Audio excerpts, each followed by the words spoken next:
ফের সংঘাত রাজ্য মানবাধিকার কমিশনের সঙ্গে রাজ্য সরকারের।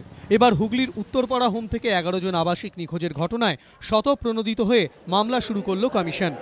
দিন চারেক আগে হুগলির উত্তরপাড়া হোম থেকে 11 জন মহিলার নিখোঁজ হওয়ার অভিযোগ ওঠে।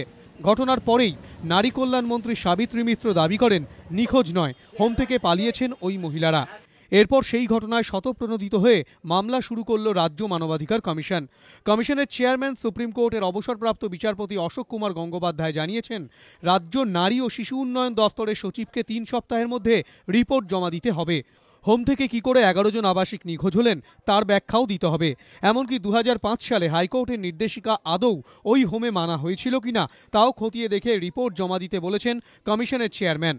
নারী ও শিশু কল্যাণ দফতরের অধিকর্তা ও তার ওপরের কোনো কর্তাকে দিয়ে পুরো ঘটনার অনুসন্ধান করে রিপোর্ট জমা দেওয়ার নির্দেশ দিয়েছে কমিশন।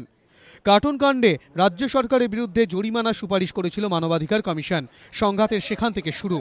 তারপর সংগ্রামপুর 20 মত কাণ্ড থেকে হালের পার্ক স্ট্রিট কাণ্ড থেকে তৃণমূল সাংসদ কাকলি ঘোষ দস্তিদারের মন্তব্যের জেরে কমিশনের স্বতঃপ্রণোদিত মামলা।